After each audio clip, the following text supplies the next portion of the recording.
नमस्कार मित्रमैत्रिणींनो, तुमच्या सगळ्यांचं आपल्या चॅनलमध्ये स्वागत आहे। बघा, गुरुपौर्णिमा म्हटलं की मन कसं प्रसन्न होतं, कारण गुरु हे असं स्थान आहे की जसं आईची जागा कोणीच घेऊ शकत नाही, तसंच गुरुचं स्थान तेच स्थान आहे। गुरु आहे म्हणून आपण आहोत असं आपण कायम मानतो। तर बघा, आपण आषाढ पौर्णिमा गुरुपौर्णिमा म्हणून साजरी करतो। आपल्या सगळ्या स्वामी भक्तांना, दत्त भक्तांसाठी हा एक खूप मोठा उत्सव आहे, कारण आपल्या गुरुविषयी कृतज्ञता व्यक्त करण्याचा हा दिवस असतो। 100% अगदी विश्वासाने आणि श्रद्धेने सांगते, कितीही तुम्ही मोठ्या अडचणीमध्ये असा कितीही मोठं संकट तुमच्यावर आलेलं असू द्या की ज्यातून तुम्ही बाहेर निघण्याचा प्रयत्न करताय पण मार्ग मिळत नाहीये, अशा मोठ्यातील मोठ्या संकटातून तुम्हाला बाहेर काढेल ती ही सेवा। पण शेवटी काय, विश्वास आणि संयम महत्त्वाचा आहे। गुरुपौर्णिमेनिमित्त 21 दिवसांसाठी तुम्ही ही सेवा करू शकता किंवा 11 दिवसांची सुद्धा तुम्ही ही सेवा करू शकता। तुम्ही एक क्षण फक्त विचार करून बघा की जर आपल्या जीवनात आपले गुरु भले, मग ते स्वामी असतील, दत्त महाराज असतील, साईबाबा असतील किंवा तुम्ही कोणत्याही गुरूंना मानत असाल, पण आपले जर गुरु नसते तर आपलं काय झालं असतं? आपल्याला संकटातून कोणी मार्ग दाखवला असता? आपलं काय चूक आहे, काय बरोबर आहे, किंवा आपल्याला मार्गदर्शन कोणी केलं असतं? असं अनेक प्रश्न किंवा असे अनेक उत्तरं तुम्हाला मिळतील की गुरु विना आपण कधीही काहीच नव्हतो। बघा, आपल्या स्वामींचे आपल्यावर इतके उपकार आहेत ना की आपण या जन्मात नाही, आपण कितीही जन्म घेऊ दे पण आपण ते फेडू शकणार नाही, हेही तेवढंच सत्य आहे। स्वामी आपल्याकडून या जन्मी जे काही पूर्वजन्मी केलेलं आहे ना, ते या जन्मी ते नक्की फेडून घेणार, हे लक्षात ठेवा। तर बघा, गुरुपौर्णिमा निमित्त आपल्याला स्वामींची 21 दिवसांची अतिशय प्रभावी आणि उच्च कोटीची सेवा करायची आहे किंवा पारायण करायचं आहे। आता गुरुपौर्णिमा ही 10 जुलै 2025 वार गुरुवार या दिवशी आलेली असून ते आपण गुरुवारीच साजरी करणार आहोत आणि या निमित्तानं आपण 21 दिवसांची किंवा 11 दिवसांची सेवा करणार आहोत। पण बघा, या व्हिडिओमध्ये मी तुम्हाला 2 उच्च कोटीच्या सेवा सांगणार आहे।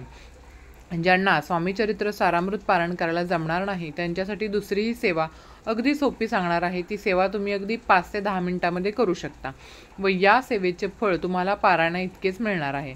तर व्हिडिओ शेवटपर्यंत नक्की पहा आणि व्हिडिओला लाईक करा व कमेंटमध्ये श्री स्वामी समर्थ लिहायला विसरू नका। चला तर मग व्हिडिओला सुरुवात करूया। बघा, पहिली स्वामींची सेवा सांगते, तुम्ही 20 जून पासून पारायणाला सुरुवात करू शकता। आता सेवा म्हणजे आपल्याला 21 दिवस स्वामी चरित्र सारामृत हे वाचायचं आहे। म्हणजे काय, तर पूर्ण पोथी आपल्याला वाचायची आहे। 21 अध्याय जे आहेत ते एका बैठकीत प्रत्येक दिवशी आपल्याला वाचून घ्यायचे आहेत। खरं सांगू का, या पोथीमुळं या जगातील असंख्य ताईंचे, दादांचे, भक्तांचे प्रॉब्लेम, अडचणी, सगळ्या जे काही मोठी संकट असतील ते सुटलेले आहेत। स्वामींनी त्यांना मार्ग दाखवला आहे, त्यामुळं तुम्ही सुद्धा संकल्पयुक्त पारायण करू शकता। तुमची काही इच्छा असेल किंवा काही अडचण असेल, काही भरपूर मोठे मोठे प्रश्न असतील, भले मग ते पैशाचे असो, जॉब, लग्न, संतती किंवा घर होणं, असं काहीही असो, तर तुमचे प्रश्न सुटत नसतील तर एकदा तरी ताईंनी किंवा दादांनो पारायण करून तरी बघा। आपले स्वामी तुम्हाला नक्की अनुभव देतील आणि त्यातून मार्गसुद्धा दाखवतील। आता याबरोबरच तुम्ही 11 माळी किंवा 21 दिवस श्री स्वामी समर्थ या मंत्राचा जप करू शकता। 21 वेळा तारक मंत्रसुद्धा म्हणू शकता। पण वेळ नसेल तर तुम्ही पारायण झाल्यावर तारक मंत्र व नामजप करत श्रवण करू शकता। आता हा ग्रंथ संपूर्ण वाचण्यासाठी 1-1.5 तासामध्ये 21 अध्याय संपून जातात, याला 1-1.5 तास पुरे असतो। आता ग्रंथ हलवायचा का, तर तुम्ही पोथी वाचन झाल्यानंतर तुमच्या त्या जिथे तुम्ही ठेवत असाल त्या जागी ठेवू शकता, त्यामुळे पोथी हलवू शकता।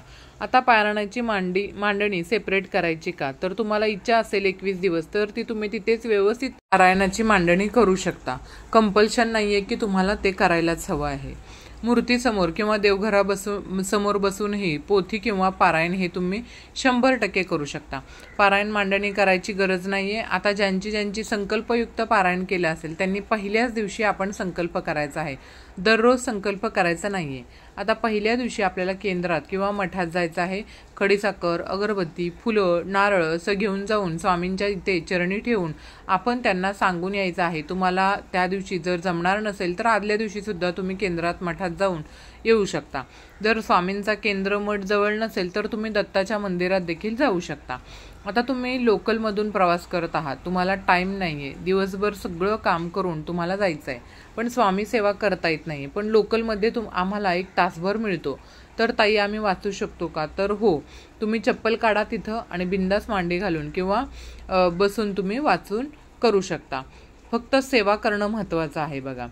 तुम्ही सेवा करताय ना, मग स्वामी तुम्हाला नक्की पाहणार. तसंच मी तुम्हाला 1 तासामध्ये हे पारायण करण्यासाठी व्हिडिओ आहे, तर तुम्ही 1 तासातसुद्धा हे पारायण त्या व्हिडिओच्या माध्यमातून करू शकता. त्याची मी लिंक देते. तसंच तुम्हाला 11 माळी जप करायला वेळ नाही आहे, तर तुम्ही अगदी काम करत करत माझा व्हिडिओ आहे 11 माळी जपाचा, तर त्याचीसुद्धा लिंक देते. तर तुम्ही माझ्याबरोबर तो जप म्हणत तुमच्या 11 माळी पूर्ण करू शकता. आता ज्यांच्या घरी बाळ असेल ते एका बैठकीत करू शकतात का? तर नाही करू शकत. जे बाळ आहे ते कधीही उठतं, ते त्यांच्या मनावरती असतं. आपण काहीही करू शकत नाही. त्यामुळे तुम्ही जेव्हा वेळ मिळेल तेव्हा दिवसभरामध्ये वाचू शकता. आता नियम काय आहेत बघा. 21 दिवस नॉनव्हेज बंद. आता उद्यापासून पारायण चालू आहे ना, तर आजपासून तुम्ही बंद करा. आज मस्त पोट भरून खाल्लं आणि उद्या सकाळी उठून पारायणाला सुरुवात केली असं अजिबात करू नका. आदल्या दिवसापासून बंद करा. 21 दिवस नॉनव्हेज बंद करा. पण घरातल्यांसाठी जर करायचं असेल तर तुम्ही प्रथम पारायण करून घ्या आणि नंतर तुम्ही त्यांना नॉनव्हेज बनवून देऊ शकता. पण शक्यतो 21 दिवस नॉनव्हेज नाही केलं तर खूप योग्य राहील. आता तुम्ही हॉस्टेलवर आहात, डबा येतो, तर काहीही हरकत नाही. गायत्री मंत्र म्हणा आणि स्वामींचं ध्यान करा आणि नाव घ्या आणि तुम्ही जेवण केलं तरी हरकत नाही. आता ताई दररोज नैवेद्य दाखवायचा का? तर बघा, आपण जनरली जे स्वामी भक्त आहोत ते दुपारी काय करतो, आपण जे काही खातो, भले पोळी भाजी असू दे, भात आमटी असू दे, काही असू दे, ते आपण जनरली स्वामींना नैवेद्य म्हणून दाखवतो.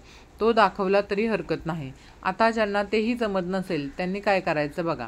जेव्हा तुम्ही वाचायला बसता तेव्हा थोडीशी खडी साखर किंवा थोडीशी साखर जरी असेल तरी ती तुम्ही ठेवू शकता आणि नंतर प्रसाद म्हणून तुम्ही खाऊ शकता. घरातल्यांना ते तुमचं पारायण झालं की वाटून देऊ शकता. दुसऱ्यांच्या घरी जाऊन तुम्हाला कोणी जेवायला बोलवलं किंवा पार्टीला बोलवलं, लग्न असेल, तर अजिबात तिथं काही अन्न तुम्ही खायचं नाही आहे. कारण 21 दिवसांमध्ये आपल्याला परान्न वर्ज्य करायचं आहे. नुसतं लग्न वगैरे असेल तर अटेंड करून तुम्ही येऊ शकता. आता एक विनंती आहे की अट्टहासाने ना दररोज 21 दिवस तेच स्वामींकडे काही मागू नका. पहिल्या दिवशी जे काही तुम्ही सांगणार आहे, ज्याच्यासाठी तुम्ही सेवा करणार आहात, ते एकदा स्वामींना सांगा आणि सोडून द्या. तुमची योग्य वेळ आली की तुम्हाला स्वामी इतकं देतील ना की तुम्हाला तुमची झोळीसुद्धा कमी पडेल ते घ्यायला. त्या घ्यायलासुद्धा आपले हात कमी पडतील. हे बऱ्याच लोकांना अनुभव आलेला आहे. त्यामुळं विश्वास, ध्यानी, मनी ठेवूनच सेवा करा आणि बघा, स्वामी आपल्याला आईप्रमाणे आपल्याला आयुष्याच्या पदोपदी सांभाळतात आणि आपल्याला मार्ग दाखवतात. त्यामुळं तुम्हीसुद्धा 21 दिवसांचं पारायणाची सेवा चालू करा. जेव्हा तुम्हाला जमेल तेव्हा नक्की चालू करा आणि एकदा तरी करून बघा, म्हणजे तुम्हाला याचा अनुभव नक्की येईल. आता दुसरी सेवा आपण पाहूया. अगदी 5 ते 10 मिनिटामध्ये ही सेवा होते बघा. तर यासाठी आपल्याला बऱ्याच वेळेला काय होतं बघा, असं असतं की आपलं दुःख किंवा आपल्यावर आलेलं संकट आपण कोणाला सांगूही शकत नाही आणि कोणाला दाखवूसुद्धा शकत नाही. मनातल्या मनात आपण झुरत असतो आणि मग याच्यामुळे काय होतं की ज्या काही गोष्टी नको असलेल्या गोष्टी आपल्यासोबत घडत आहेत, त्यामुळं आपल्याला किंवा तुम्हाला किंवा तुमच्या घरात कोणाला असा एखादा आजार झालेला आहे की त्यावर ट्रीटमेंट नाही आहे किंवा ट्रीटमेंट जरी असेल तरी ती खूप महागडी आहे, तुम्ही ती अफोर्ड करू शकत नाही. पण या आलेल्या संकटातून बाहेर तर निघायचं आहे. तसंच तुम्ही स्वतः किंवा तुमच्या घरातील जी आजारी व्यक्ती आहे ती बरी व्हावी यासाठी सुद्धा तुमच्या ट्रीटमेंटसोबत तुम्ही जोडीला ही सेवा करू शकता. नक्कीच दत्त महाराजांच्या कृपेने तुम्ही 100% बरे व्हाल आणि पूर्वीसारखे धडधाकट व्हाल. ही जी सेवा आहे ती तुम्ही स्वतःसाठी करू शकता किंवा आपल्या घरातील इतर मंडळींसाठी, इतर सदस्यांसाठी सुद्धा तुम्ही ही सेवा करू शकता. बऱ्याच वेळेला बघा, महिलांना असं असतं की मुलगा खूप व्यसनी असतो, वाईट नादाला लागलेला असतो, मिस्टर बाहेरच्यांचं ऐकून घरामध्ये मारणं किंवा भांडण करणं, अशा वेळेला सुद्धा तुम्ही ही सेवा करू शकता. मी या काही सिच्युएशन सांगितल्या आहेत की अशा या गोष्टी बघा आपण कोणाला सांगू शकत नाही, कोणाला आपण विचारूही शकत नाही. म्हणून हे छोटे छोटे उदाहरण जे आहेत ते खूप हार्ड आहेत. तुमच्या आयुष्यामध्ये कोर्ट कचेरी संदर्भात असतील काही कामं जी काही असतील त्यासाठी तुम्ही ही सेवा करू शकता. आता तुम्हाला गुरुपौर्णिमेनिमित्त 21 दिवसांची जर ही सेवा करायची असेल तर तुम्ही 20 जून ते 10 जुलै तुम्हाला ही सेवा करावी लागेल. कारण 10 जुलै 2025 वार गुरुवार या दिवशी आलेली आहे गुरुपौर्णिमा मग गुरुपौर्णिमेच्या दिवशी तुमचा 21वा दिवस येईल आणि तुमची सेवा जी आहे ती पूर्ण होईल.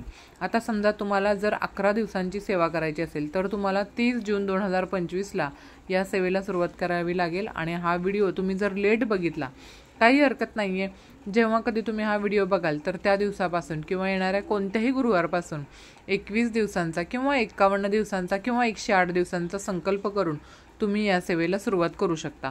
संकल्प ज्या दिवशी करणार आहात तेव्हा तुम्ही सेवा करणार आहात त्या दिवशी फक्त एक वेळाच करायचा आहे. संकल्प हा परत परत करायचा नसतो, फक्त एकदाच करायचं असतं. बघा, अगदी 2 ते 3 दिवसात तुम्हाला खूप चांगले अनुभव येतील. मी स्वतःसुद्धा 21 दिवसांसाठी गुरुपौर्णिमेनिमित्त ही सेवा करणार आहे, कारण माझ्याही हातून गुरुपौर्णिमेनिमित्त स्वामींची सेवाही होईल, म्हणून मी ही सेवा आवर्जून करणार आहे. तर बघा, असं काही तुमच्या आयुष्यामध्ये एखादं दुःख वगैरे होऊन गेलेलं असेल, त्यातून तुम्ही बाहेर निघण्याचा प्रयत्न करताय पण बाहेर पडत नाही आहे, तर अशा वेळेला सुद्धा तुम्ही ही जी सेवा करू शकता. ही सेवा करण्यासाठी कोणतीही पूजा मांडणी नाही, कोणते अवघड नियम नाहीत. महिला, पुरुष, मुलं, मुली कोणीही सेवा करू शकतात. फक्त ही सेवा करत असताना देवघरासमोर बसून तुम्हाला ही सेवा करायची आहे. आणि जेवढ्या दिवसांचा तुम्ही संकल्प केला आहे तेवढे दिवस तुम्हाला नॉनव्हेज सोडायचं आहे. तुमच्या घरातील इतर मंडळींनी खाल्लं तर खाऊ द्या, त्यांनीही जर पाळलं तर अतिशय उत्तम आहे. पण त्यांनी नाही पाळलं तर तुम्ही स्वतः पाळा. नॉनव्हेज तुम्हाला वर्ज्य करायचं आहे आणि ब्रह्मचर्याचं तुम्हाला पालन करायचं आहे. फक्त हे 2 नियम आहेत, या व्यतिरिक्त कोणताही नियम नाही. आणि शक्य झालं तर परांनसुद्धा तुम्हाला वर्ज्य करता आलं तर तेही तुम्ही करू शकता. आता महिलांसाठी ही सेवा करत असताना मध्ये मासिक पाळी आली तर तेवढे दिवस, आता बघा 4 म्हणजे 4च दिवस किंवा तुम्हाला फ्लो आहे तोपर्यंत ही सेवा तुम्ही थांबवायची. नाहीतर पिरियड्स 4 दिवसाचे आहेत आणि तुम्ही गॅप ठेवताय 7 दिवसांचा, सेवेचा तुम्हाला अनुभव येणार नाही आणि अशा सेवेला काही अर्थ राहत नाही. तर पिरियड्सचे जे दिवस असतात 4 ते 5 दिवस फक्त तेवढाच गॅप ठेवायचा आणि नंतर जिथं स्टॉप झालं होतं तिथून पुढे तुम्हाला कंटिन्यू करायचं आहे. सुतक आलं तर सेवा पूर्णपणे स्टॉप करायची आणि सुतक संपल्यानंतर परत सुरुवातीपासून तुम्हाला या सेवेला सुरुवात करायची आहे. आता अचानक कुठे गावाला वगैरे जावं लागलं तर शक्यतो ही सेवा जी आहे ती आपण जिथं सुरू केली तिथेच पूर्ण करण्याचा प्रयत्न करा. पण अचानक इमर्जन्सी काहीतरी आली तर जिथे कुठे आहात तिथे तुम्ही वाचन केलं, तिथे सेवा कंटिन्यू ठेवली तरीसुद्धा चालू शकतं. दररोज जेव्हा आपण सेवेला बसणार आहोत तर त्यावेळेला बसण्यासाठी आसन घ्यायचं, देवासमोर दिवा लावायचा, धूप बत्ती लावायची, दत्त महाराजांना विनंती करायची, प्रार्थना करायची की अशी परिस्थिती आहे त्यातून मला बाहेर काढा, यातून बाहेर निघण्याचा मार्ग दाखवा. आणि त्यानंतर तुम्हाला रोज जेवढ्या दिवसांचा संकल्प केलेला आहे तेवढे दिवस रोज तुम्हाला कमीत कमी 51 वेळा आणि जास्तीत जास्त तुम्ही खूप संकटामध्ये आहात तर अशा वेळेला 108 वेळा घोरकाष्ट स्तोत्र तुम्हाला पठण करायचं आहे. घोरकष्ट उद्धारण स्तोत्र 1 वेळा म्हणण्यासाठी फक्त 1.5 ते 2 मिनिटं लागतात. फक्त 5 ओव्यांचं हे छोटंसं स्तोत्र आहे जे तुम्हाला दररोज एकच वेळ ठेवायची आहे आणि अतिशय उत्तम. त्यावेळेला जर केलं तर तुम्ही पहिल्या दिवशी सकाळी स्नान झाल्यानंतर वाचण्याचा प्रयत्न करायचा आहे. तसंच अडचण वगैरे आली तर दुसऱ्या दिवशी तर काही हरकत नाही, पण वेळ एकच ठेवण्याचा प्रयत्न करा. बाकी सकाळी उठल्यापासून रात्री झोपेपर्यंत तुम्ही कधीही तुमच्या वेळेनुसार या स्तोत्राचं पठण करू शकता. फक्त देवघरासमोर तुम्हाला पठण करायचं आहे. आता बऱ्याच जणांना घरी हा सुद्धा त्रास आहे की देवघरासमोर बसून आम्ही सेवा करू शकत नाही. मग अशा वेळेला जेव्हा तुम्ही कधी सेवा करणार आहात त्यावेळेला देवघरासमोर दिवा लावायचा आणि तुमच्या घरामध्ये कुठेही अंथरूण पांघरून सोडून एक आसन टाकून बसायचं आणि त्या आसनावर बसून तुम्ही सेवा केली तरी सुद्धा चालू शकतं. 21 दिवस, 11 दिवस किंवा 108 दिवस सेवा करताना आसनसुद्धा एकच ठेवण्याचा प्रयत्न करा. आणि आपली सेवा झाल्यानंतर देवाला, दत्त महाराजांना, स्वामींना काहीतरी गोडाचा नैवेद्य दाखवायचा आहे. तर बघा, साखरेची वडी किंवा दूध साखरेचा नैवेद्य तुम्ही आवर्जून दाखवा आणि घरातील आपण सर्वजण ग्रहण करू शकता. त्याच्यानंतर हे स्तोत्र यूट्यूबवरती सहज मिळून जाईल. हे स्तोत्र संस्कृतमध्ये आहे. सुरुवातीला तुम्हाला अवघड वाटेल तर अशा वेळेला यूट्यूबला तुम्ही टाका, तुम्ही यूट्यूबला वर ऐका, सुरुवातीला थोडं दिवस ऐका आणि त्यानंतर मग या सेवेला सुरुवात करा. आणि तुम्हाला डायरेक्ट म्हणता येत नसेल, उच्चार येत नसतील तर मग यूट्यूबवर ऐकत तुम्ही पुस्तकामध्ये वाचूनही म्हटलं स्तोत्र तरीसुद्धा चालू शकतं। तर मैत्रिणींनो, गुरुपौर्णिमेनिमित्त आपल्याला या 2 सेवांपैकी कोणती सेवा करणं शक्य असेल तर आवर्जून करा, कारण सेवा ही केलेली कधीही वाया जात नाही, आपल्याला कोणत्या ना कोणत्या वेळी उपयोगात येते। तर आवर्जून सेवेला सुरुवात करा आणि व्हिडिओ आवडला असेल तर व्हिडिओला लाईक, शेअर आणि चॅनलला सबस्क्राईब करायला मात्र अजिबात विसरू नका। व्हिडिओ शेवटपर्यंत पाहिल्याबद्दल मनापासून आभार, धन्यवाद। श्री स्वामी समर्थ, जय जय स्वामी समर्थ।